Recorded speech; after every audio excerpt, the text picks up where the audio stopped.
Marshall Peak, Kabanata 5909. Nandito na ang wakas. May mga kalamangan at kahinaan ang pagkakaroon ng malaking katawan. Ang downside ay na ito ay hindi maginhawa upang lumipat sa labanan at hindi sapat na kakayahang umangkop, ngunit ang magandang bagay ay na ito ay sapat na malaki upang makatiis ng mas maraming pinsala.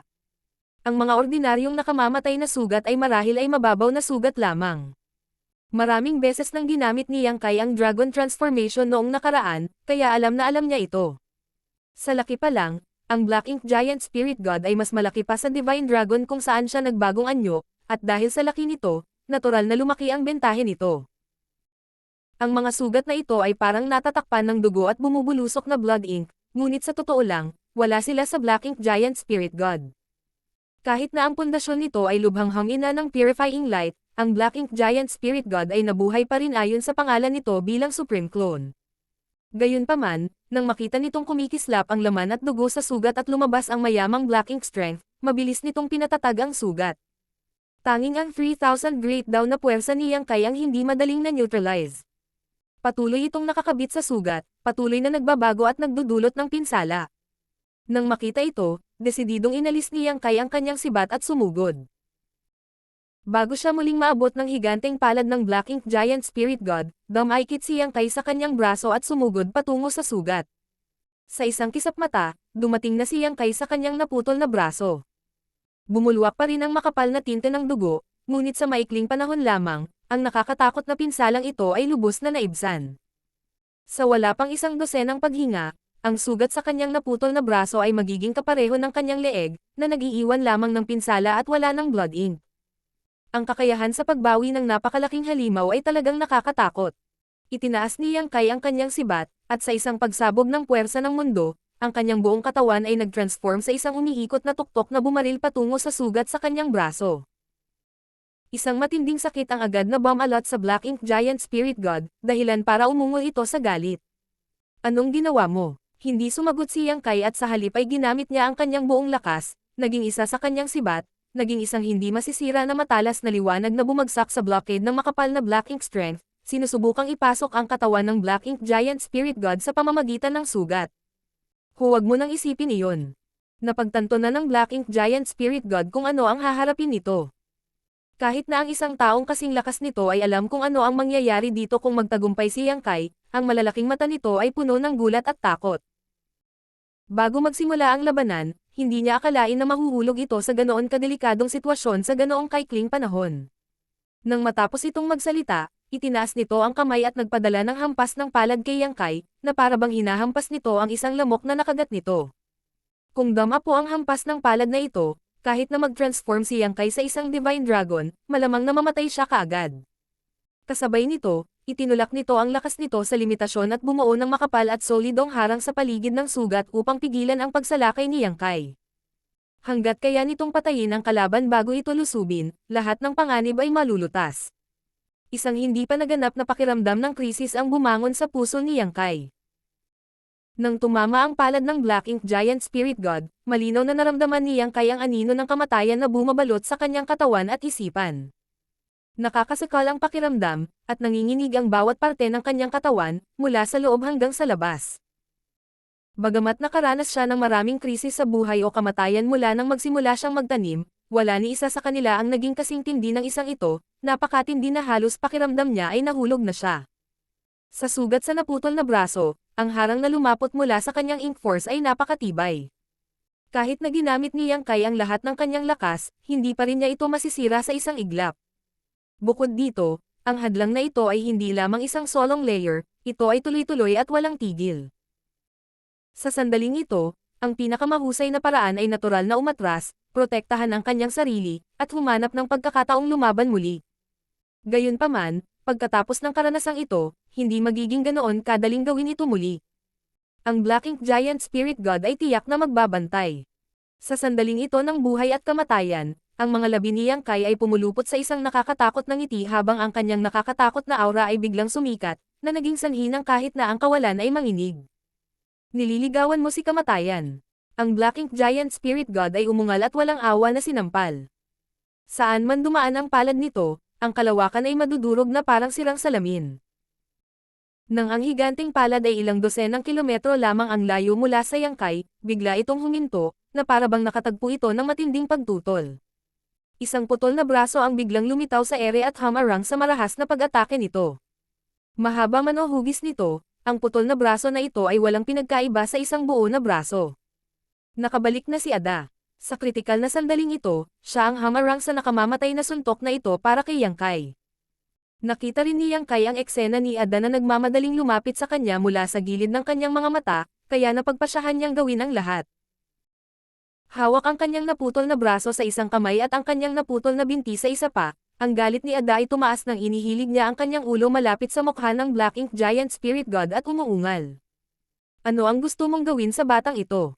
Sa panahong ito kung saan ang langit ay napuno ng Black Ink Strength, bilang isang Giant Spirit God, hindi man lang sila makahanap ng makakain.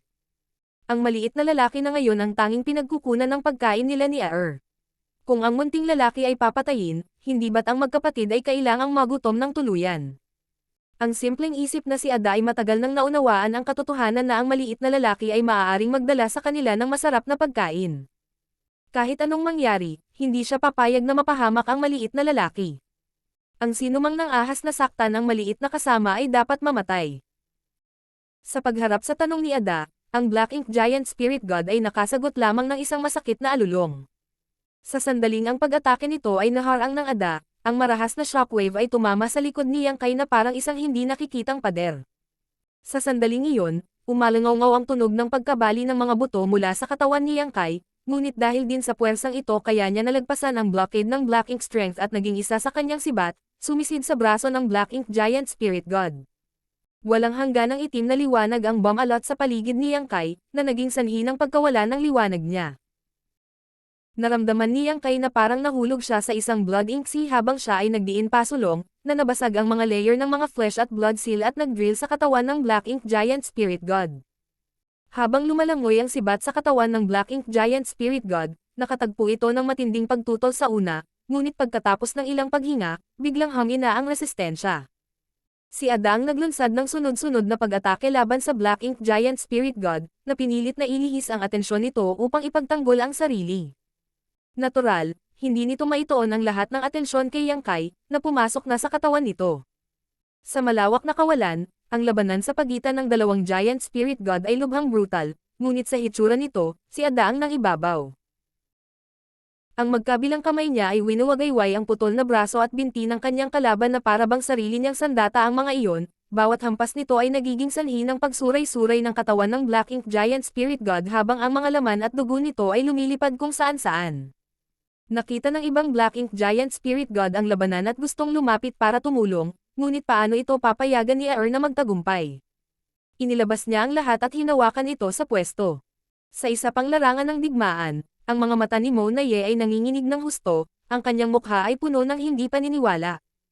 Sa katunayan, nang ginamit ni Yangkay ang kanyang buong lakas at naglabas ng isang napakalakas na aura, naramdaman ni Mo Naye na may mali at hindi niya maiwasang mag-isip. Ang kanyang likas na instinct ay nagtulak sa kanya na tanggihan ang ideyang ito, ngunit ngayon ay tila isang hindi kapani-paniwalang bagay ang talagang nangyari. Nagtatago ba siya ng kanyang lakas sa lahat ng oras na ito? Nagtatakang tanong ni Mo Naye habang nilalabanan niya ang mga pag-atake ni Mi Jinglan. Ano sa tingin mo? Si Mi Jinglan ay natural na hindi magiging mabait para sagutin ang tanong ng kanyang kaaway, kaya casual lang siyang sumagot habang naghahanap ng bukas. Gayunpaman, ang sagot na ito ay nakumbinsi na si Mo Naye sa kanyang sariling paghuhusga, at hindi siya makapaniwalang nagtanong. Bakit? Itinago ni Yangkay ang napakalaking bilang ng 8th grade small stone race powerhouse at hindi nagamit ang mga ito sa loob ng napakaraming taon para lang harapin ang Black Ink Giant Spirit God. Naiintindihan niya ito, kung tutusin, hindi madaling malantad ang small stone race na ito. Kapag nalantad sila, hindi maiiwasang pukawin nito ang pagbabantay ng Black Ink Clan, na nagpapahirap sa kanila na ipakita ang kanilang buong kapangyarihan. Pero bakit niya tinatago ang lakas niya? Mula pa lamang sa aura na inilabas ni Yangkay, ang tunay na lakas ni Yangkay ay lubhang nakakatakot. Dahil may lakas siya, bakit niya pa itinago? Kung ipinakita niya ang kanyang tunay na lakas sa loob ng 10 taong labanan, sino ang nakakaalam kung ilang pseudo-royal lord ang magdurusa? Kahit na siya, ang royal lord, ay maaaring hindi nakaligtas. Ano sa tingin mo? Sumagot pa rin si Mi Jinglan, winuwagayway ang kanyang feather fan at ginawang matalim na talam ang marahas na hangin na pumutok ng sugat sa baywang ni Mo Naye. Sa wakas ay nakahanap na siya ng pambungad, marahil dahil ang pagganap ni Yang Kai ay naging dahilan para medyo hindi mapalagay si Mo Naye, ngunit sa sandaling ito, ang Royal Lord na ito ay nawala na ang lahat ng pakiramdam ng pagiging angkop. Nalaglag si Mo Naye, lumilipad ang kanyang blood ink habang ang tuloy-tuloy na pag-atake ni Mi Jinglan ay sumunod na malapit sa likuran. Bigla siyang ngumiti ng mapait. Naiintindihan ko. Dahil din sa Black Ink Giant Spirit God kaya itinago ni Yang Kai ang kanyang lakas at ang 8th grade Small Stone Race. Ang lahat ng ginawa niya ay upang harapin ang Black Ink Giant Spirit God, dahil kung ito man ay ang dalawang Giant Spirit God sa panig ng human race o ang Black Ink Giant Spirit God, sila ang susi sa tagumpay at pagkatalo sa digmaan na ito.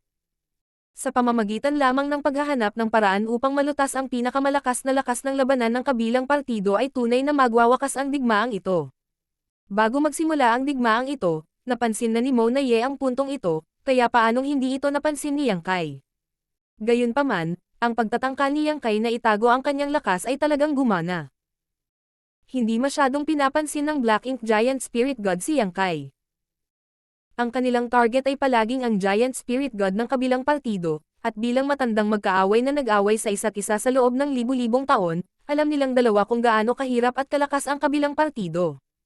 Sa hindi inaasahang pagkakataon, talagang nakaranas sila ng malaking pagkawala sa harap ni Yang Kai. Sa pagkawala ng ganito, ang puso ni Mo Naye ay napuno ng kalungkutan. Hindi niya maintindihan kung paano makakakuha ng ganoong kalaking lakas si Yang Kai sa napakaikling panahon. 700 taon na lamang ang nakalipas mula nang makapasok siya sa 9th grade sa Universe Furnace World. Ang 700 taon ay walang halaga sa isang 9th grade human race cultivator, sapat lamang para sa isang bagong na-promote na 9th grade cultivator na patatagin ang kanyang kaharian at gumawa ng kaunting pag-unlad. Gayunpaman, ang aura na ipinapakita ni Yang Kai ngayon ay halos kapareho ng pinakamataas na naramdaman ng 9th grade master na si Mo Naye noon. Kung ang lakas ni Yang Kai ay palaging nahihigitin ang kanyang mga kapantay, kahit na ang pinakamay karanasan na master ng 9th grade ay mas mababa sa kanya, noong nasa rurok na ng human race, mahigit 100 9th grade masters ang lumaban sa Black Ink Giant Spirit God, ngunit wala silang magagawa. Sa labanan para bantayan ang No Return Pass, gumastos pa sila ng malaking halaga para lumaban hanggang kamatayan kasama ang Black Ink Giant Spirit God. Ngunit ngayon, si Yang Kai lamang, kasama ang isang Giant Spirit God, ang nagpilit sa Supreme Clone sa isang desperado na sitwasyon. Marshall Peak, Kabanata 5910. Ang universo ay puno ng tinta. Sa malawak na larangan ng digmaan, nagkaroon ng matinding labanan, ngunit ang pinakamatinding labanan ay walang alinlangan sa pagitan ng Giant Spirit God at Black Ink Giant Spirit God. Nakulong si Aer at ang kanyang kalaban sa isang matinding labanan, bawat banggaan ay nagdulot ng pagbagsak ng nakapalibot na espasyo at sunod-sunod na mga bitek. Ang mga bitek na ito ay parang sapot ng gagamba, at mula sa mga bitek na ito, isang napakayaman na aura ng kaguluhan at kawalan ang mararamdaman. Kung ang isang ordinaryong nilalang ay mahuhulog sa gayong kapaligiran, magkakaroon lamang ng dalawang posibleng kahihinatnan. Ang una ay nahulog sa isang bitek at nawala sa kawalan. Kung papalorin sila, makakahanap sila ng paraan para makalabas, ngunit kung sila ay malas, sila ay makulong ng tuluyan. Ang pangalawa ay hiwa-hiwain ng hindi mabilang na mga void cracks na ito. Ang bawat void crack ay isang punit sa kalawakan at natural na napakalakas, kaya hindi ito magwawakas ng maayos para sa sinumang napunta sa gayong luha. Gayunpaman, sa sandaling ito, ang dalawang behemoth ay nag-aaway sa mapanganib na kapaligiran na ito, at kapag ang mga bitek ay naputol ang kanilang mga katawan, maaari lamang silang mag-iwan ng mahinang marka sa kanilang balat, hindi man lang mag-iwan ng kanilang laman. Kung titingnan mula sa malayo, ang dalawang powerhouse na ito ay napapalibutan ng walang katapusang mga bitek, na parang naglalaban sila sa isa pang space-time na larangan ng digmaan. Sa kabilang panig, ang labanan sa pagitan ni Ada at ng pangalawang Black Ink Giant Spirit God ay ganap na naiiba. Salamat sa biglaang pagsabog ni Yang Kai at sa sakripisyo ng maraming 8th grade Small Stone Race powerhouse, ang Black Ink Giant Spirit God na ito ay nakipag-away kay Ada at nawalan ito ng braso at binti. Masasabing nasira ng husto ang sigla nito, at ngayong pumasok na si Yang Kai sa katawan nito, wala itong pagpipilian kundi ilihis ang atensyon nito para ipagtanggol ang sarili. Sa pagharap sa marahas na pag-atake ni Ada, tuluyan na itong nahulog sa isang hindi magandang posisyon. Sa bawat hampas nito, sumuray-suray at lumilipad ang laman at dugo nito. Sa kabilang banda, mas naging marahas si Ada. Kahit na ang naputol na braso at binti ng kanyang kalaban ay hindi nagtataglay ng anumang uri ng divine power, sila ay napakatibay at nakapagpakita ng malaking kapangyarihan sa mga kamay ni Ada. Sa ilang dosenang paghinga lang, ang Black Ink Giant Spirit God ay napuno ng dugo at nasa isang kahabag-habag na kalagayan, ang gulat sa mga mata nito ay unti-unting lumalakas.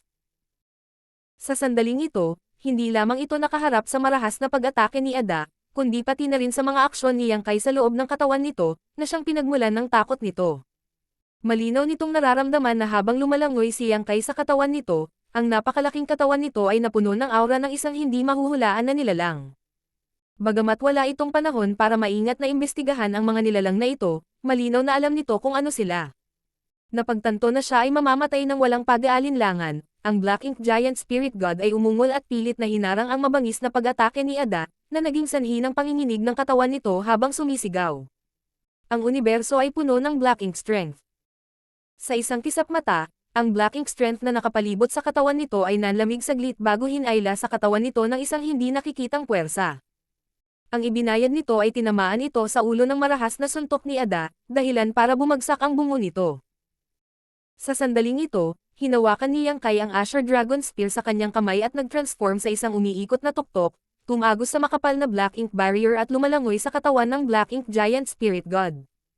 Nakabukas na ang pinto sa kanyang miniature universe, at habang lumalangoy siya dito, isang malaking bilang ng mga miyembro ng Small Stone Race ang lumabas mula sa miniature universe at tumigil sa loob. Naglabas siya ng daan-daang milyong hukbo ng Small Stone Race mula sa Chaotic Dead Territory, at 70% ng mga ito ay ipinasa sa mga 9th grade master, na nagpapahintulot sa kanila na ipamahagi ang mga ito sa human race at dagdagan ang kanilang lakas sa pakikipaglaban. Gayunpaman, mayroon pa rin siyang natitirang mga reserba. Bilang karagdagan sa maraming 8th grade Small Stone Race powerhouse na kanyang isinakripisyo, mayroon din siyang kabuuang 30 milyong sundalo sa ilalim ng 8th grade. Ang mga sundalong ito na Small Stone Race ay patuloy na bumubuhos mula sa kanyang miniature universe patungo sa katawan ng Black Ink Giant Spirit God. Nang bumagsak ang mga salita ng Black Ink Giant Spirit God, malinaw na naramdaman ni Yang Kai na ang madilim na kapaligiran ay naging mas madilim. Ito ay talagang isang kakaibang pakiramdam, tulad ng kung paano makikita ng isang ordinaryong tao ang kanilang sarili sa isang kapaligiran kung saan hindi nila makita ang kanilang sariling mga kamay o mga daliri. Ang madilim na kapaligiran ay hindi maaaring maging mas masahol pa. Gayunpaman, naramdaman lang ni Yang Kai ang ganitong pakiramdam. Sa susunod na sandali, naramdaman niya ang kanyang miniature universe na nanginginig ng marahas at ang bukas na pinto ay sumara. Nagulat si Yang Kai at mabilis na sinuri ang kanyang katawan. Nagulat siya nang makitang sa loob ng kanyang miniature universe, ang World Tree Clone ay umuuga at bumubuo ng isang hindi nakikitang hadlang. Sa labas ng harang na ito, mayroong isang purong Black Ink Strength na hindi pa niya nakita noon, sinusubukang makalusot. Sa pagtatak ng World Tree Clone sa kanyang miniature universe, ang miniature universe ay ganap na bilog at walang kapintasan, hindi pinapayagan ang anumang panlabas na puwersa na salakayin ito. Ito ang parehong epekto ng Universe 4 Pillars, marahil ay mas malakas pa. Mula nang makuha ni Yang Kai ang World Tree Clone na ito, hindi na siya kailanman naabala ng kaagnasan ng Black Ink Strength dahil hindi nagawang masira ng Black Ink Strength ang selyo nito. Ang mga depensa ng Black Ink Strength at World Tree Clone ay parang sibat at kalasag. Kapag sapat na ang lakas ng kalasag, maaari nitong baliwalain ang mga pag-atake ng matalas na sibat. Noong nakaraan, kahit anong oras na, ang proteksyon na kalasag ng World Tree Clone ay palaging madaling harangan ang kaagnasan ng Black Ink Strength. Si Yang Kai mismo ay wala man lang naramdaman tungkol dito. Sa kapaligiran kung saan ang mga Heaven Opening Realm Master ng human race ay natatakot sa Black Ink Strength, malaya siyang nakapasok ng walang takot na maaagnas nito. Ngunit sa pagkakataong ito, malinaw na naramdaman niya ang presyon ng proteksyon na kalasag ng World Tree Clone. Walang alinlangan na nangangahulugan ito na ang Black Ink Giant Spirit God ay gumamit ng ilang uri ng makapangyarihang paraan laban sa kanya. Ipinaalala nito kay Yang Kai ang Royal Lord Secret Technique ng Black Ink Clan. Hindi kailanman naisip ng human race kung paano ginamit ang Royal Lord Secret Technique ng Black Ink Clan. Minsan nang nakaharap ni Yang Kai ang isang Royal Lord Secret Technique, ngunit dahil sa World Tree Clone Seal at proteksyon ng Soul Warmang Lotus, ang Royal Lord Secret Technique ay walang epekto sa kanya. Ang pag-unawa ng human race sa Royal Lord Secret Technique ay lubhang limitado. Alam lang nila na ang secret technique na ito ay magagamit lamang ng isang master na antas ng Royal Lord. Kapag ginamit ang secret technique na ito, ang human race na tinarget ng Royal Lord secret technique ay hindi ito makakalaban maliban kung sila ay nasa 9th grade. Kahit na ang pinakamakaranasan ng mga 8th grade master ay agad na gagawing Black Ink disciple. Noong nakaraan, nang ang hukbo ng human race ay lumaban sa Black Ink clan sa Spatial Territory, ang Black Ink clan ay umasa sa Royal Lord secret technique upang baguhin ang ilang 8th grade human race masters, na nagpapahintulot sa kanila na makalusot sa Divine Spirit Ancestral Land. Malalim sa nabasag na langit at gisingin ang Black Ink Giant Spirit God. Mula noon, ang human race ay dumanas ng matinding pagkatalo at walang pagpipilian kundi talikuran ang Spatial Territory. Gayunpaman, gaano man kalakas ang isang Royal Lord secret technique, napakabihirang para sa isang Royal Lord na magkusa na gamitin ito, dahil kapag ginamit ang secret technique na ito, ang sigla ng gumagamit ay lubhang masisira at ang kanilang lakas ay bababa ng husto, kaya maliban kung ito ay isang napakagulong larangan ng digmaan, ang karaniwang Royal Lord ay hindi magkakaroon ng pagkakataong gamitin ang secret technique na ito. Ang kauna-unahang Royal Lord na napatay Yang Kai ay pagkatapos niyang sumulong sa 8th grade Heaven Opening Realm ay dahil ginamit niya ang Royal Lord secret technique sa kanya. Mahigit 10 taon nang hinahabol ng kabilang partido si Yang Kai ngunit hindi nagtagumpay. Sa kanyang galit, gusto niyang gamitin ang Royal Lord secret technique para ayusin ang usaping ito, ngunit sa huli, nakaranas siya ng malaking pagkatalo at sinamantala ito ni Yang Kai. Ang mga master ng Royal Lord ay nakagamit ng ganitong uri ng kakaibang secret technique, kaya paanong ang Black Ink Giant Spirit God ay walang ganitong kakayahan? Sa makatuwid, nang mapansin niya ang pagbabago sa sitwasyon, agad na naunawaan ni Yang Kai ang nangyari. Maaaring ang Black Ink Giant Spirit God ay gumamit ng ilang uri ng secret technique na katulad ng Royal Lord secret technique, na naging dahilan upang makaramdam ng pressure ang protective shield ng World Tree Clone. Hindi naiwasang alalahanin ni Yang Kai ang mga salita ni Kang noon. Nang malaman ni Kang na si Yang Kai ang may World Tree Clone para i-seal ang kanyang miniature universe, partikular niyang binalaan si Yang Kai na mag-ingat sa tunay na katawan ni Mo, ang Black Ink. Sa madaling salita, kahit na nagawang i-seal ng World Tree Clone ang miniature universe, maaaring hindi nito kayang labanan ang kapangyarihan ni Mo. Sa loob ng miniature universe, mas naging marahas ang paghindayog ng World Tree Clone. Malinaw na naramdaman ni Yang Kai ang presyon ng layer ng proteksyon na ito at sa wakas ay natanto na ang mga salita ni Kang ay totoo. Ang Black Ink Giant Spirit God ay nagawang i-pressure ang World Tree Clone, kaya kung ang tunay na pagkatao ni Mo ay personal na kumilos, ang World Tree Clone ay maaaring hindi makalaban. Bukod dito, habang ang miniature universe ay nasa ilalim ng matinding pressure, malinaw na naramdaman ni Yang Kai ang kanyang consciousness na kinakaagnas. Ang walang hangganang Black Ink strength ay lumundag, na nagtitina ng kanyang orihinal na makinang at makulay na consciousness na ganap na itim. Ang kaagnasan ng Black Ink strength sa human race cultivators ay palaging dalawang panig ng parehong barya. Sa loob ng kanyang consciousness sa 7 kulay na isla na nabuo ng Soul Warmang Lotus, 2 figure ang naglalaro ng chess. Ang isa sa kanila ay nasa anyong tao habang ang isa naman ay nasa anyong hayop. Ang 2 figure na ito ay natural na 2 soul clone ni Yang Kai. Matapos gamitin ang 3 parts normalizing art, si Yang Kai ay sumulong sa 9th grade, ngunit ang Souls of Thunder Shadow at Fang Tianxi ay napanatili. Nitong mga nakaraang taon, sila ay nasa loob ng Soul Warmang Lotus, na siyang pinakamagandang lugar para matirhan nila. Kung hindi dahil sa Soul Warmang Lotus na nagpoprotekta sa kanila nitong mga taon, tiyak na namatay na sila. Nang malapit na ang walang hangganang itim na kulay ng tinta, agad na napansin ni Fang Tianxi na may mali at inikat ang kanyang ulo, isang pagtataka ang lumitaw sa kanyang mukha, mabilis ding tumayo si Thunder Shadow at, sa kanyang gulat, natamba ang chessboard, napabulalas. Black Ink Strength. Anong ginagawa ni Boss? Paano masisira ng Black Ink Strength ang lugar na ito? Hindi kaya si Boss ay malapit ng maging Black Ink Disciple? Ay, ano ang dapat nating gawin? Napasigaw ito sa pag-aalala. Tinitigan ito ni Fang Tianxi nang walang imak at iwinagayway ang kanyang kamay, ibinalik ang piraso ng chess na nagambala ng Thunder Shadow sa orihinal nitong posisyon. Mahina niyang sinabi, huwag kang kumilos ng walang kahihiyan, malapit ka ng matalo. Lumingon sa kanya si Thunder Shadow at sumigaw. Sa kritikal na yugtong ito, sino pa ang nasa mood makipaglaro sa iyo ng chess? Kung gagawing Black Ink Disciple si Boss, tapos na tayo. Sa oras na iyon, tiyak nakakalad ka rin tayo ni Boss at kakainin tayong lahat. Ang mga sulok ng mga mata ni Fang Tianxi ay hindi napigilan ang pagkibot habang siya ay nagsabi. Una, kung ang pangunahing katawan ay naging Black Ink Disciple, tayo rin ay magiging Black Ink Disciple at hindi kakainin. Pangalawa, ito ang Soul Wormang Lotus, ang nag-iisang kayamanan sa mundo na nagbabantay sa Divine Soul. Sa pamamagitan ng Soul Wormang Lotus dito, kahit na ang Ink Force ay magwasak sa pangunahing katawan, ang pangunahing katawan ay magagawa pa ring mapanatili ang isang bakas ng kaliwanagan at tiyak na hindi natinta. Ganoon ba? Umupo si Thunder Shadow at nagsuot ng ignorante na ekspresyon. Hindi na nakatiis si Fang Tianxi. Huwag ka nang umarte.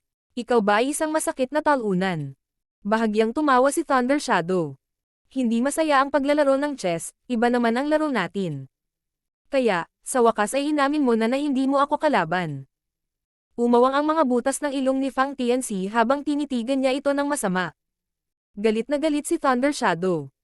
Sino ang hindi mo kalaban? Huwag mong isipin na dahil ikaw ang second brother ay kailangan kong tiisin ka.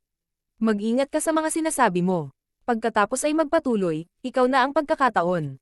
Iniunat ni Fang Tianxi ang kanyang kamay. Saglit na nag-alinlangan si Thunder Shadow bago nagngangalit ang kanyang mga ngipin. Tingnan mo habang pinapatay kita.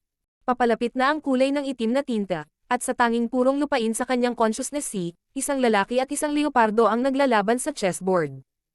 Martial Pick, Kabanata 5911. Patayin ng Black Ink Giant Spirit God.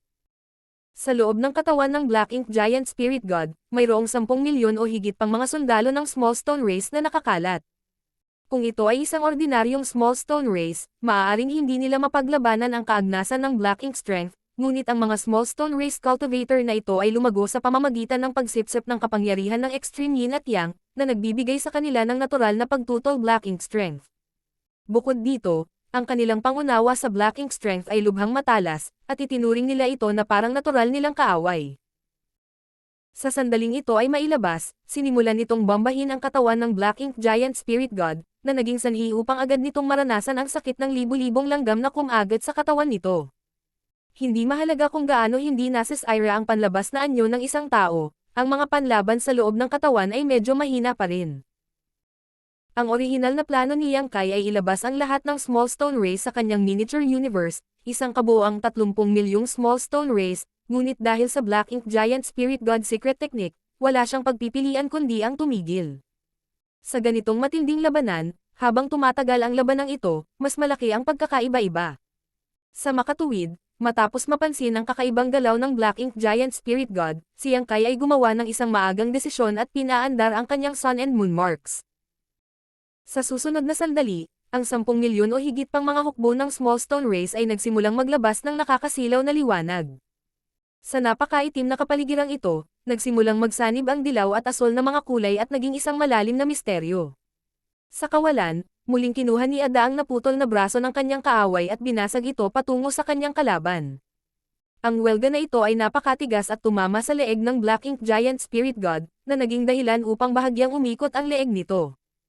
Kasabay nito, ang matinding sakit ay biglang lumitaw sa mukha ng Black Ink Giant Spirit God, na para bang dumaranas ito ng matinding pagpapahirap. Kaagad pagkatapos, isang maliwanag na puting liwanag ang biglang umapaw mula sa bibig at ilong nito. Napaungol ito sa sakit, umalingaw-ngaw ang mga sigaw nito sa buong mundo, na naging sanhi ng pagkagulat ng lahat ng miyembro ng Black Ink Clan na nakarinig ng tunog na ito. Ang maliwanag na puting liwanag ay hindi lamang nawala sa bibig at ilong nito, kundi pati na rin sa naputol na braso at binti ng Black Ink Giant Spirit God, pati na rin ang iba't ibang sugat sa buong katawan nito. Ang mga sinag ng liwanag ay lumitaw mula sa manipis na hangin, tulad ng mga espada ng liwanag na tumatagos sa katawan nito. Sinamahan ng haligi ng liwanag, isang figure na nababalutan ng blood ink ang sumugod palabas gamit ang isang sibat. Ito ay walang iba kundi si Yang Kai. Ibinaling ang kanyang ulo upang tingnan ang miserableng anyo ng Black Ink Giant Spirit God, malinaw niyang naramdaman na hamina ng husto ang aura nito. Ang pagsabog ng purifying light na ito ay mas malakas kaysa sa sakripisyo ng 2,000 8th grade Small Stone Race. Ito ay naiintindihan. Pagkatapos ng lahat, ang purifying light mula sa sakripisyo ng 2,000 8th grade Small Stone Race ay nakabalot lamang sa Black Ink Giant Spirit God at isang pag-atake sa labas. Ngunit ngayon, Ang purifying light mula sa pinagsama-samang puwersa ng higit sa 10 milyong mga sundalo ng Small Stone Race ay sumabog sa loob ng katawan nito, na nagpapahintulot dito na mapaglabanan ang halos lahat ng kapangyarihan nito, kaya kahit na medyo kulang ang kalidad nito, ang dami nito ay nagawang matumbasan. Para sa pinsalang dulot nito sa Black Ink Giant Spirit God. Muling sumugod si Ada. Kahit na ang kanyang katalinuhan ay mahirap, bilang isang Giant Spirit God, ang kanyang mga instinct sa pakikipaglaban ay napakalakas. Sa kaawa-awang kalagayan ng kanyang kaaway, paano niya palalampasan ang magandang pagkakataon? Sa ilang hakbang lang, narating na niya ang gilid ng Black Ink Giant Spirit God. Hawak ang kanyang naputol na braso at binti, siya ay bumagsak na parang isang marahas na bagyo, na naging sanhi ng lahat ng kanyang pag-atake upang maging malabo. Tila nang hangin na ang aura nito at nasira ang Yuan Chi nito, ang mga depensa ng Black Ink Giant Spirit God na ito ay hangin na din. Ang Black Ink Giant Spirit God ay umungal, gustong lumaban, ngunit sa sandaling ito ay hindi ito katugma kay Ada. Sa pagharap sa mga pag-atake ni Ada, nakalaban lang ito at napilitang umatras. Isang dragon roar ang umalangaw habang ang isang gininto ang liwanag ay namumulaklak at isang 10,000 zang na mahabang Divine Dragon ang lumitaw. Lumipad sa himpapawid ang katawan ng dragon, at habang abala ang Black Ink Giant Spirit God, ipinulupot nito ang sarili sa leeg nito. Kaagad, itinaas ng Divine Dragon ang higanteng ulo nito, halos dumampi ang mukha nito sa mga mata ng Black Ink Giant Spirit God. Kahit na mayroon itong 10,000 zang long dragon body, kumpara sa napakalaking katawan ng Black Ink Giant Spirit God, napakaliit pa rin ito. Sa di kalayuan, tila isang ahas ang nakapulupot sa leeg nito. Ang Black Ink Giant Spirit God ay labis na kinasusuklaman si Yang Kai at alam na siya ay mapapahamak, kaya't sumuko ito sa pagtatanggol laban kay Ada at sa halip ay itinaas ang natitirang kamay nito upang kunin ang Divine Dragon. Ang kapangyarihan ng Dao of Time ay Damaloy. Nag-transform sa katawan ng isang Divine Dragon, ang paggamit ni Yang Kai ng Dao of Time ay mas mahusay kaysa noong siya ay nasa kanyang anyo ng tao. Pagkatapos ng lahat, ang Dao of Time ay ang natal divine ability ng Dragon Clan. Ang higanteng kamay na humawak sa kanya ay puno ng walang katapusang misteryo, ngunit sa ilalim ng impluwensya ng Dao of Time, ito ay naging sobrang tamad din. Ibinuka ng dragon ang bibig nito at naglabas ng hininga ng dragon patungo sa isa sa mga mata ng Black Ink Giant Spirit God. Sa sumunod na sandali, sumabog ang higanteng mata. Ginawa muli ni Yang Kai ang parehong bagay at hindi nagtagal, sumabog din ang kabilang mata ng Black Ink Giant Spirit God. Nang mawalan ng paningin, ang Black Ink Giant Spirit God ay nagpakawala ng isang kahabag-habag na pag-ungol at biglang ginamit ang kanyang lakas, na nalagpasan ang hadlang ng oras at sa wakas ay nabawi ang kalayaan nito. Gayunpaman, bago nito mahawakan ang dragon body ni Yang Kai, naantala ito ng matinding pag-atake ni Ada. Sinamantala ang pagkakataong ito, gumamit si Yang Kai ng serye ng Dragon Clan Secret Technique para bombahin ang mukha ng Black Ink Giant Spirit God. Ang bawat isa sa mga secret technique na ito ay maihahambing sa buong lakas ng isang pinakamataas na 9th grade master, at sa maikling panahon lamang, ang mukha ng Black Ink Giant Spirit God ay napuno ng dugo at laman. Gayunpaman, hindi pa rin namatay ang Black Ink Giant Spirit God, na naging dahilan upang humanga si Yang Kai sa matiyagang sigla nito. Mula nang magsimula ang digmaan sa pagitan ng Human Race at Black Ink Clan, ang Human Race ay pumatay lamang ng isang Black Ink Giant Spirit God libu-libong taon na ang nakalilipas, ngunit sa oras na iyon, ang Human Race ay nagbayad ng malaking halaga at higit sa 10 9th grade master ay namatay sa labanan. Masasabing ang dahilan kung bakit nila nagawang patayin ang Black Ink Giant Spirit God sa labanang iyon ay una dahil ang Black Ink Clan ay hindi nagligtas ng gastos sa pagsisikap na makuha ang no-return pass at gamitin ito bilang pambuelo para sa lakayin ng 3,000 mundo, at pangalawa dahil ang Human Race ay nagbayad ng malaking halaga upang dahan-dahang gilangin ito hanggang mamatay. Kung paano mabilis na patayin ang Black Ink Giant Spirit God, ang Human Race ay wala pa ring gaanong karanasan o pamamaraan. Ang Black Ink Giant Spirit God na nasa harapan niya ay sinasalakay ng Divine Dragon ni Yang Kai at ni Ada na magkasama, na halos walang puwang upang labanan ito, ngunit ang napakalakas nitong puwersa ng buhay ang nagbigay daan upang ito ay mabuhay. Nang makita ito, hindi mapigilan ni Yang Kai na maging malupit. Nang ibukan niya ang kanyang bibig ng dragon, isang gintong butil ang bumaril. Iyon ay ang kanyang dragon bead. Sa sandaling lumitaw ang dragon bead, kahit na nabulag ang mga mata ng Black Ink Giant Spirit God, naramdaman pa rin itong may mali. Ibinuka nito ang kanyang bibig at umungal, gustong iling ang kanyang leeg at palayain ang sarili mula sa pagpigil ni Yang Kai, ngunit ang katawan ng dragon ay nagpapuwersa, kaya hindi ito makagalaw.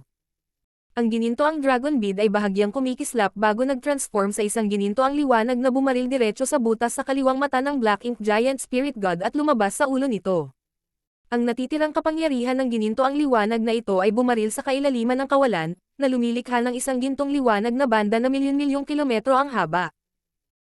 Ang matinding suntok na iyon ay naging dahilan ng pag-urong ng leeg ng Black Ink Giant Spirit God, at ang dambuhalang kamay na kumakawi ay agad na nawalan ng lakas. Ang aura na sapat na malakas na yumanig sa isang mundo ay agad na gumuho at naglaho. Si Yang Kai ay hindi mapakali, at habang ang isang malakas na dragon roar ay umalangaw sa larangan ng digmaan, ang dragon na nakapulupot sa leeg ng Black Ink Giant Spirit God ay muling nagpalabas ng lakas nito at pumailan lang sa kalangitan. Ang napakalaking puwersa ng paghila ay direktang pinunit ang leeg ng Black Ink Giant Spirit God, na naghihiwalay sa ulo nito sa katawan nito. Ang Black Ink Strength ay lumabas mula sa sugat na parang tsunami at tinina ang buong kawalan ng dugo nito. Ang isa pang sunod-sunod na pag-atake mula kay Ada ay dumaong, na nabasag ang katawan ng Black Ink Giant Spirit God. Sa sandaling ito lamang ganap na nawala ang aura ng Black Ink Giant Spirit God na ito. Ang Black Ink Giant Spirit God ay nahulog na. Dahil gumamit si Ada ng isang paraan upang mabigla itong Black Ink Giant Spirit God, nagsakripisyo si Yang Kai ng 2,000 miyembro ng 8th grade Small Stone Race at pagkatapos ay nag-drill sa katawan nito. Ilang dosina na lang ang paghinga mula noon. Gayunpaman, sa loob lamang ng ilang dosenang paghinga, isang makapangyarihang Black Ink Giant Spirit God ang napatay ni Yang Kai at Ada. Gaano man katatag ang sigla nito, gaano man kalalim ang paglikha ng Black Ink, sa isang sitwasyon kung saan ang katawan nito ay nahati sa hindi mabilang na mga piraso, imposibleng mabuhay ito. Libu-libong taon na ang nakalilipas, ang Black Ink Giant Spirit God na ito ay pumatay sa daan palabas ng Divine Spirit Ancestral Land at itinatag ang tagumpay ng Black Ink Clan sa Spatial Territory. Sa loob ng maraming taon, ang lakas nito ay naging anino na bumabalot sa puso ng lahat ng human race. Ang Black Ink Giant Spirit God D na ito ay parang isang matayog na bundok sa lahat ng human race, isang makapangyarihang pag-iral na mahirap iling. Hanggang ngayon, nang mawala ang aura nito at nabasag ang katawan, gumuho na rin ang anino na bumabalot sa human race sa loob ng maraming taon. Ang hukbo ng human race, na hindi napigilan laban sa hukbo ng Black Ink Clan, ay nagpakawala ng malakas na saya habang ang kanilang mga pag-atake ay lalong tumindi. Para naman sa Black Ink Clan, na nasa weaker side na, lalo silang nanlumo. Ito ay totoo lalo na para sa powerhouse ng Black Ink Clan, walang sino man sa kanila ang makapaniwala na ang Supreme Clone ay papatayin sa napakaikling panahon. Nang mawala ang aura ng Black Ink Giant Spirit God, ang lahat ng powerhouse ng Black Ink Clan ay nagulo. Sinamantala ng human race powerhouse na nakikipaglaban sa kanila ang pagkakataong ito para palawakin ang kanilang kalamangan habang ang mga nasa dahado ay mabilis na pinatatag ang sitwasyon. Masasabing ang pagbagsak ng Black Ink Giant Spirit God ay hindi lamang nangangahulugan na ang Black Ink Clan ay nawala ang isa sa kanilang pinakamakapangyarihang puwersa, ngunit mayroon din itong direkta at malinaw na epekto sa buong larangan ng digmaan. Napagtanto ng lahat ng Black Ink Clan na wala ng pag-asa ang sitwasyon, hindi nila mapoprotektahan ang kanilang sarili kahit na ano paman. At ang Black Ink Clan sa No Return Pass ay malamang na mapapawi. Ang bagay na ito ay may kinalaman sa kaligtasan ng dalawang lahi, at sa napakaraming taon ng awayan ng dugo, imposibleng magpakita ng awa ang human race. Ang mabilis na labanan na ito ay magtatapos sa tagumpay ng human race. Sa larangan ng digmaan, si Ada ay umungal patungo sa langit, isang dagandong ng kagalakan, isang dagandong ng tagumpay. Pagkatapos niyang umungol, tumingin siya sa paligid na parang isang agila na nakatingin sa isang lobo, puno ng pagmamalaki ang kanyang ekspresyon. Umalangaw ang boses ni Yang Kai. Tulungan mo si Aer. Nang makita ito, kinuha ni Ada ang naputol na braso at binti at sumugod patungo sa kabilang larangan ng digmaan. Sa kabilang banda, pantay-pantay si Aer at ang kanyang kalaban, ngunit nang makita ng kanyang kalaban ang isa pang Black Ink Giant Spirit God na pinapatay, gusto nitong tumakas. Sa harap ng Black Ink Giant Spirit God na ito na determinadong tumakas, si Aer ay talagang walang magandang ideya at maaari lamang niyang subukan ang kanyang makakaya upang maantala ito. Sa kabutihang palad, mabilis na dumating si Ada, at kasama ang dalawang Giant Spirit God na nagsanib puwersa, agad na nahadlangan ang paggalaw ng Black Ink Giant Spirit God, kaya nahirapan itong makatakas. Martial Peak, Kabanata 5912. Dulo ng daan. Halos parang napatay niya ang Black Ink Giant Spirit God nang walang anumang pinsala, isang gawa na walang sino man sa nakaraan o kasalukuyan ay makakamit, lalo na ngayon. Kailangang malaman na noong sinaunang panahon, mayroong Black Ink Giant Spirit God na sumalakay sa Divine Spirit Ancestral Land. Sa panahong iyon, mayroong hindi mabilang na makapangyarihang mga Divine Spirit sa Divine Spirit Ancestral Land, ngunit gayunpaman, ang Dragon Emperor at Phoenix Empress ng henerasyong iyon ay kailangang umasa sa 16 na Divine Thing ng Divine Spirit at isakripisyo ang kanilang mga sarili upang maglatag ng napakaraming hanay. Upang gapyusan ang kanilang kaaway, umaasang dahan-daang maubos ang kapangyarihan ng Black Ink Giant Spirit God gamit ang Ancestral Land Chi. Matapos magbayad ng ganoon kalaking halaga, nahuli lang nila ito ngunit hindi napatay. Sa paghahambing, ang labanan ngayon ay partikular na kapansin-pansin.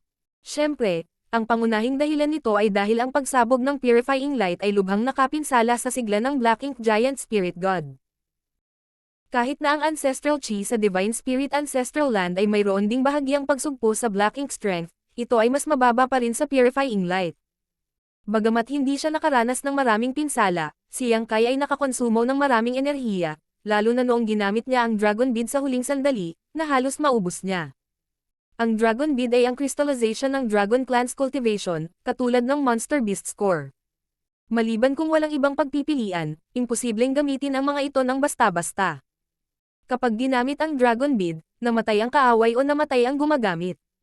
Dahil si Yang Kai ay naging isang malaking dragon at nakakuha ng sarili niyang Dragon Bead, ginamit niya ang mga ito ng ilang beses sa labanan, sa bawat oras na kumukonsumo ng malaking enerhiya. Ang oras na ito ay pareho. Matapos gamitin ang Dragon Bead, nahirapan si Yang Kai na mapanatili ang kanyang Dragon Body at mabilis na nagbago sa kanyang anyo ng tao, ang kanyang mukha ay sobrang putla, na para bang siya ay ganap na natuyo. Ito ay totoo lalo na para sa kapangyarihan ng Dragon Vein. Sa orihinal, kahit na siya ay nasa kanyang anyo ng tao, ang kapangyarihan ng Dragon Vein ay maaari pa ring i-activate anumang oras, ngunit ngayon, ang kapangyarihan ng Dragon Vein sa kanyang laman at dugo ay halos ganap na nawala, at sa ilalim ng kanyang panloob na paningin, ang Dragon Bead ay naging kulay abo na rin, hindi na nakakasilaw gaya ng dati. Tila kailangan niyang magpahinga ng mahabang panahon bago maibalik ang kapangyarihan ng kanyang Dragon Vein. Bago iyon, magiging mahirap para sa kanya na gumamit ng anumang mga pamamaraan na may kaugnayan sa Dragon Vein. Matapos utusan si Ada na tulungan si Aer, naglagay si Yang Kai ng isang dakot ng Recovery Spirit Pill sa kanyang tiyan, tumalikod, at nagmamadaling pumunta sa No Return Pass. Ang defensive line ng Black Ink Clan ay matagal ng puno ng mga butas, at sa larangan ng digmaan, ang human race ay nakakuha ng malaking kalamangan. Sa ilalim ng takip ng secret techniques and artifacts, bumagsak ang malalaking bahagi ng Black Ink Clan. Napagdesisyonan na ang tagumpay ng human race, at ang kulang na lang sa kanila ngayon ay oras na para lutisin ang digmaang ito. Sa isang kisap mata, si Yang Kai ay dumaan sa defensive line kung saan ang human race at Black Ink Clan Army ay lumaban at direktang dumaong sa No Return Pass. Habang nag-iiba-iba ang kanyang space principle, kumikislap ang kanyang figure habang pabalik-balik sa paligid ng No Return Pass. Sa tuwing gumagalaw siya, masisira ang malalaking bahagi ng Black Ink Nest. Noong una, nang sumugod sina Ada at Aer mula sa Spatial Territory, nagdulot sila ng malaking pinsala sa Black Ink Nest, ngunit dahil ang Black Ink Clan ay may malaking bilang ng Black Ink Nest, marami pa rin sa kanila na iwan sa No Return Pass. Ngayon, sa mga aksyon ni Yang Kai, ang natirang Black Ink Nest ay nawasak lahat. Kung mayroon pang pseudo-royal lords na nagbabantay sa lugar na ito, maaaring mapigil nila siya, ngunit sa utos ni Mona Ye, lahat ng pseudo-royal lords ay lumabas para lumaban. Bukod sa ilang mga angkan ng Black Ink Clan na walang lakas, walang ibang mga master sa Black Ink Clan na makakalaban ni Yang Kai. Sa mas kaunting oras ng Incense Stick, lahat ng Black Ink Nests, hindi alintana kung sila ay high grade, mid grade, o kahit low grade, lahat ng mga ito ay ganap na nawasak. Wala ni isa sa kanila ang natira, at maging ang Black Ink Clan na nakatakas ay dumanas ng matinding casualty. Walang tigil, nawala si Yang Kai. Sa isang lugar sa larangan ng digmaan, nag-aaway pa rin sina Mona Ye at ni Jinglan. Ang sitwasyon ay lubhang nakapipinsala para kay Mona Ye. Sa lohikal na pagsasalita, ang pagsulong ni Mona Ye sa Royal Lord ay ilang daang taon nang mas maaga kaysa sa pagsulong ni Jinglan sa 9th grade, kaya dapat mas matatag ang kanyang pundasyon, ngunit sa totoo lang, siya ay ganap na pinigilan ni Jinglan. Ang ganitong sitwasyon ay natural na naganap dahil sa iba't ibang pagbabago sa larangan ng digmaan, na naging sanhi ng pagkabalisa ng puso ni Mona Ye, lalo na nang biglang pumutok si Yang Kai. Ang pagkamatay ng Black Ink Giant Spirit God ay nagdulot ng malaking epekto sa kanya. Si Mi Jinglan ay isang tusong matandang fox, kaya natural na nakuha niya ang pagkakataong ito at unti-unting pinalawak ang kanyang kalamangan, unti-unting humahantong sa kasalukuyang sitwasyon. Siyempre, sa kasalukuyang cultivation ni Mi Jinglan, kahit na siya ang may kapangyarihan, hindi magiging madali para sa kanya na patayin si Mo Naye. Sa katunayan, kailangan niyang maging maingat sa ganting atake ni Mo Naye. Sa isang labanan sa pagitan ng mga master sa antas na ito, ang anumang kawalang ingat ay maaaring humantong sa isang pagbabago sa kinalabasan. Dahil dito, si Mi Jinglan ay hindi nang ahas na maging pabaya. Mula sa simula ng paghaharap, siya ay patuloy na nakikipaglaban, hindi gustong makipagsapalaran.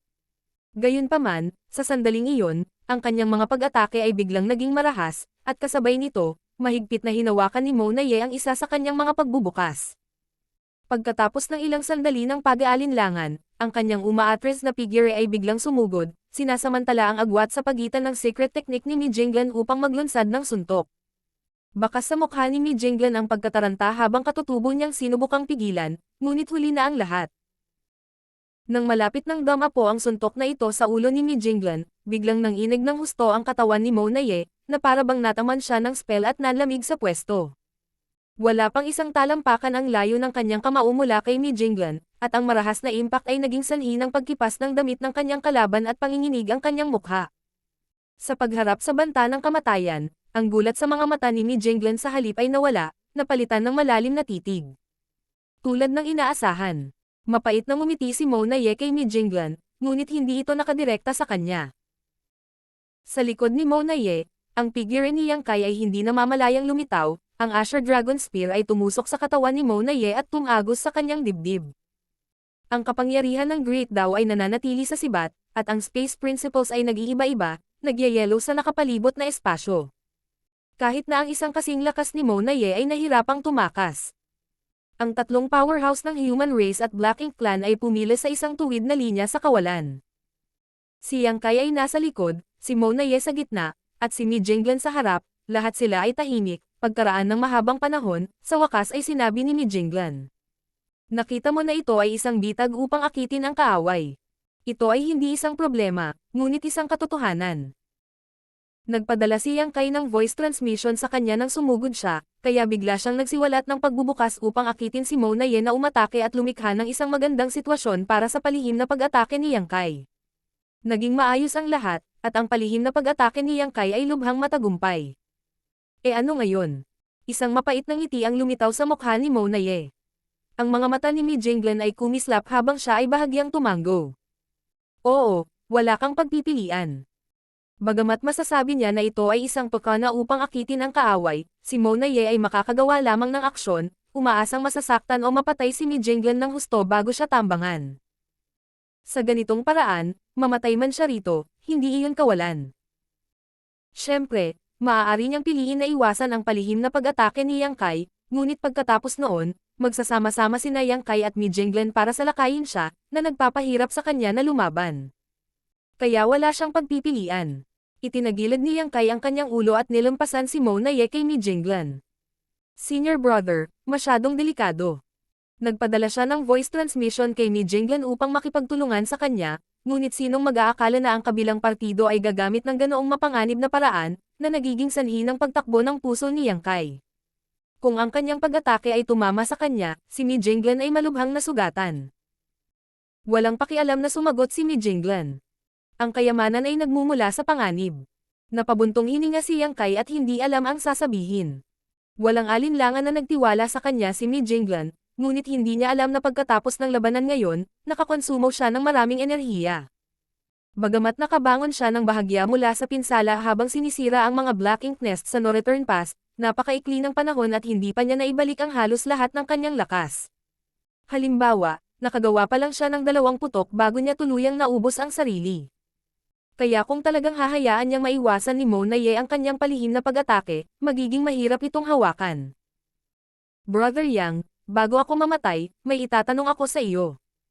Tahimik na nakatayo si Mo Naye sa lugar ng walang anumang intensyon na lumaban, ang kanyang likod ay nakaharap kay Yang Kai habang dahan-dahan siyang nagsasalita. Nagtaas ng kilay si Yang Kai. Sige at magtanong, baka hindi ako sumagot. Mapait na ngumiti si Mo Naye at nagtanong. Paano nadiskubre ng Human Race? Ang mga reinforcement ng aking Black Ink Clan. Bagamat inakala niya na malamang na natuklasan ng human race ang mga reinforcement na ipinadala ng Black Ink Clan mula sa Primodile Heaven Source Grade Restriction, kaya naman sabik silang makuha ang no-return pass at handang magbayad ng mas malaking halaga at sakripisyo, hindi pa rin niya maintindihan kung paano ito nadiskubre ng human race. Kailangang malaman na ang mga reinforcement ay higit pa sa 100 taon ang layo sa Void.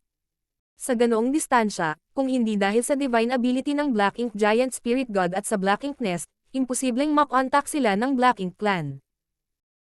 Noong una, inakala niya na ang mga reinforcement ay magiging isang nakakaligtas na straw para sa Black Ink Clan sa no-return pass, hanggat nakakapit sila hanggang sa dumating ang mga reinforcement, maaabutan nila ang human race ng walang bantay. Sinong mag-aakala na sa huli, ito ang magiging hatol nilang kamatayan? Anong reinforcements? May mga reinforcement ang Black Ink Clan. Nagtatakang tanong ni Yang Kai. Nagpumigla si Mona Ye na iikot ang kanyang ulo, gustong makita ang ekspresyon ng kanyang mukha, ngunit sa sandaling kumilos siya, bahagyang nanginig ang Asher Dragon Spear, na pinilit siyang mag-freeze sa kanyang pwesto. Nagtanong muli si Yang Kai. Saan nanggaling ang mga reinforcement ng Black Ink Clan? Ito ba ay ang Primodile Heaven Source Grand Restriction? Ano ang nangyari doon? Hindi napigilan ni Mona Ye na sumimangot dahil hindi niya makita ang ekspresyon ni Yang Kai at nakatitig lang kay Mi Jinglan, at nakita niya si Mi Jinglan na biglang nagpakita ng kaliwanagan. Ang bagay na binanggit mo ngayon, dahil ba sa Black may reinforcements ang Black Ink Clan? Biglang nawalan ng malay si Mona Ye. Bago magsimula ang labanan, sinubukan niyang imbestigahan si Mi Jinglan, ngunit hindi siya nakakuha ng anumang sagot. Sa una, sigurado siya na alam ng human race ang tungkol sa mga reinforcement, kaya naman nagpa siya silang maglunsad ng isang mapagpasyang labanan. Ngunit ngayon, mula sa mga reaksyon ni Mi Jinglan at Yang Kai, tila walang ideya ang human race. Talaga bang hindi alam ng human race? Magsalita ka. Ang mga reinforcement ba ng Black Ink Clan ay nagmula sa Primodile Heaven Source Grand Restriction? Ano ang nangyari sa Primodile Heaven Source Grand Restriction? Ang mahinang sigaw ni Yang Kai ay umalangaw mula sa kanyang likuran. Kasabay nito, ang kapangyarihan ng Great Dao sa mahabang sibat na tumagos sa kanyang katawan ay nanginginig, na naging dahilan upang si Mona Ye ay nagpakawala ng isang masakit na daing. Kahit na sa ganoong kritikal na yugto, pinagmamasdan pa rin niyang mabuti ang ekspresyon ni Mi Jinglan, tanging ang kanyang mga mata ay puno ng pag-aalala at pagkabalisa. Ha ha ha ha. Hindi napigilan ni Mona Ye na tumawa ng malakas. Anong tinatawa-tawa mo dyan? Sigaw ni Yang Kai habang ang kanyang sibat ay nanginginig ng malakas, napaputol sa pagtawa ni Mona Ye.